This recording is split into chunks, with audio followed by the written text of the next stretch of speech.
This is Next Steps for Seniors with your host, Wendy Jones. Each week, Wendy brings resources and information to help guide you through those next steps with elderly parents and loved ones. You can follow, subscribe, and share on your favorite podcast platform. If you have questions or topic suggestions for Wendy, you can call us at 248-651-5010 or email at hello@nextstepsforseniors.com. Hello and welcome to Next Steps for Seniors, Conversations on Aging. I'm your host, Wendy Jones, and our topic today is warning signs for seniors if elder abuse could potentially be happening. We want to share information with you right now that will help you look for those warning signs, pay attention to the symptoms, and know ahead of time so you don't get taken advantage of. And our guest in the studio today is Sheila Cote. She is the Director of Senior Services here in Michigan, and we need to know these warning signs. We need to know what to do when it happens, but more so paying attention. And I just want to tell a quick story. I had a gentleman who answered the door, literally opened the door wide open to someone who he thought was a DTE worker. And he wasn't a DTE worker. So I just want you to know you do not ever have to open that door. And I highly recommend the doorbell, the Ring doorbells, because they can track. In fact, they ended up finding these guys because of the Ring doorbells. So this is so important, but these are the types of things we're going to talk about right now. So Sheila, thank you for being with us. I hope you're doing well today. Absolutely. Yes. Thank you for having me. Absolutely. Share with our listeners some of those warning signs that you're aware of that they need to know. Sure. So some of the warning signs that we see are individuals or older adults who are isolated. Obviously, if you see bruises or signs of physical abuse, they're hesitant to talk about things with you. They don't want to share it. They're holding back information, or it seems like they're hesitant. They don't want to talk around when family members are present. They become very quiet. They blame themselves for things like, oh, I must have forgot that, to pay that bill, or I didn't see the notice come in. But that could be signs that there's some financial issues going on. They're not taking their medicine or picking up their prescriptions like they should. They seem confused about their finances. They could withdraw, not seeing themselves, not want to talk much. Those are all some signs or changes in behavior that, prior to this, they were friendly and talkative, but all of a sudden they're very quiet and don't want to, talk to anybody. Those could be signs of that somebody's being taken advantage of. One thing that I want to talk, directly to older adults about as well is family members. Family members who are coming to them for money, or you're helping them out. It's always your right to do that, but be careful about protecting your interests as well. And if you feel like you're being taken advantage of, like Wendy said, talk to another person in the family, or a trusted friend, or somebody that you can bounce these ideas off of. If it's a family member that has a substance abuse problem, giving them money is not going to help them. It's actually going to prolong the problem. So keep that in mind. Yeah, I really want to caution people to manipulation. I feel like as we age, yes, we get taken advantage of, and people manipulate the situation. And if ever somebody is like, well, you said one time that you would help me, and this is what I need, and, I really want to buy a new car, and it's $10,000. Well, yeah, everybody would like a new car for $10,000. But the reality is, if you're in a position that you can't afford a car, maybe you shouldn't be getting that expensive of a car. And I think elderly are, exactly. I think we're so sensitive as we age that we just want to help people, but you're not helping the situation. You're enabling the situation. And I think we just really have to be careful. And that's why having an accountability partner, someone you can talk to, bounce the idea off of. If they're like, yeah, no, that doesn't sound right, then go with your gut. And don't be afraid to say no to a family member. It is not your responsibility to raise your children and your grandchildren. You already did your job, right? And now they absolutely, yeah. And now the next generation needs to pick up. Yeah, and I think that some older adults feel like, well, they're not going to come around and visit me anymore, and they're lonely, and so they want to please that family member or caregiver and by giving them money. But keep in mind that that's not a genuine concern for your well-being, and you've lived your life, you've worked hard, you deserve to live those years without financial debt and worry and concern. So you have to be an advocate for yourself as well. And Wendy's absolutely right. It's okay to say no. Sheila, let me ask you this question. What is elder justice? Yeah, so back in March of 2023, Macomb County, we developed an Elder Justice Alliance group of Macomb professionals, and we meet monthly to part of the group discusses cases that come in of elder abuse, neglect, or exploitation. And we try to wrap services around the victims, and we provide the support that they need in the community. We also look at older adults who might be at risk for abuse, neglect, or exploitation. For example, they live alone and they don't have any supports. So we try to implement supports in the home so that they're safe and so that they feel secure in their environment and that they don't fall victim to exploitation or abuse or neglect. It's a great group. We have law enforcement that participate. We have the prosecutor's office. We have senior center directors. We have senior providers in the community that sit in this work group. And we really look at the whole system of reporting and investigating these cases to see if we can make them more efficient. The process in place isn't perfect. And unfortunately, some of the cases fall off and then victims get re-traumatized or re-victimized.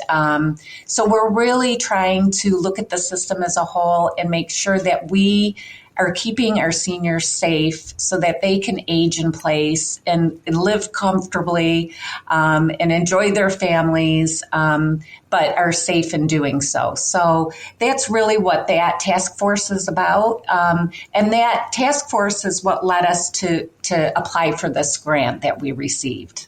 Okay, well, I am very grateful for what you're doing. Thank you for bringing awareness. Thank you for educating our families and seniors. And thank you for having these committees and all these people that are looking at the problem from a large scale. It is a very big problem. And I just want to tell all of our listeners, please do not live in fear. Just live educated and knowledgeable. Just put your if it doesn't feel right in your gut, it's probably not right. And if anybody tries to keep you on the phone and tell you there's problems, then you just hang up the phone. You are in control. If it's anything to do with the phone, you just hang up the phone because you are in control. You do not have to stay on that phone, regardless of what they say. And you also don't have to answer your phone or open your door. Now, of course, we don't want you to live in fear, but that's why we're saying be aware. You know when something looks good and you know when something looks bad. You've been around a long time. There's a lot of wisdom in our seniors, and I'm very grateful for you. Thank you for tuning into Next Steps for Seniors, Conversations on Aging. We will be back with more information and topics as it relates to you and the next steps of your life. Welcome back to Next Steps for Seniors, Conversations on Aging. I'm your host, Wendy Jones, and our topic today is elder abuse. We are very blessed to have Sheila Cote with us, who is the Director of Offices of Senior Services in Macomb County here in Michigan. But this topic goes nationwide, worldwide, really. And one of the most fascinating things she said in the last segment is that 60% of abuse comes from somebody close to you, somebody you know, a caregiver, a family member. To me, that is absolutely devastating. I mean, heartbreaking. And I got to believe the number one reason, and I don't know this to be a fact, maybe you do, Sheila, that people don't report it is because they're embarrassed. They're embarrassed. They're hurt. They know this person and they want to give them a chance to fix it, because we always think, oh no, they can't possibly do this on purpose. They just don't know, or they really need the money and I'm just trying to help them. They're going to get their act together and they're going to be able to pay me back. Like, we want to give everyone the benefit of the doubt, right? Especially people we know. Yeah, Wendy. And I think all that might be true. It might be somebody that just needs a little extra help, and it's in the grandparent or parent is willing to help them out for a while. But that doesn't necessarily mean that it's exploitation. Exploitation is when they knowingly, without permission, are manipulating or taking money from the older adult. So it's a fine line, right? We need to empower the older adult to be able to say, put limits on that and put boundaries on that. We also need to educate caregivers and family members that if they have guardianship, there's parameters around that guardianship that allow them only to do certain things. That doesn't give them permission to have free access to their to the older person's bank account, or to borrow money at free will because they need something and they'll pay them back, or it's part of their inheritance anyhow. We've heard that well, I'm going to get the money anyhow, so I'm just going to spend it now. That's not true. Older individuals still have rights to make their decisions about their financial, affairs. And so I think sometimes people wrongfully assume that it's okay to do those things. And I think through education and awareness, we need to get that message out that that's not okay, and that you could end up in jail if you choose to take that route. So it's a very complex problem, and so it requires a lot of education, like I said, and awareness in the community so that people understand what those boundaries are and not to cross them. Right. I also want to say, too, the IRS, if anybody calls you from the IRS, definitely that is a red flag. Hang up immediately, because the IRS does not call people by the phone. I had a client that somebody called them and said that their account was fraudulent, that somebody was stealing money from their account. If they could please give them their account number and information so they could research it further. And it turned out to be exactly that. Fraud situation. And thank goodness they told me, because I was able to intercede. So my advice to our seniors and our family members is to have some kind of an elder accountability partner, right? Somebody that you can trust, that before you ever give a large amount of money to anybody, that you call them and say, hey, this is the story. I'm going to give this money to this person. What do you think? Because if you bounce a situation off of somebody, sometimes we end up figuring it out on our own. But sometimes that extra person to say, oh, I don't think that's a good idea. Let's research that further. Or call your son or daughter. That doesn't sound right, right? Just a red flag. Correct.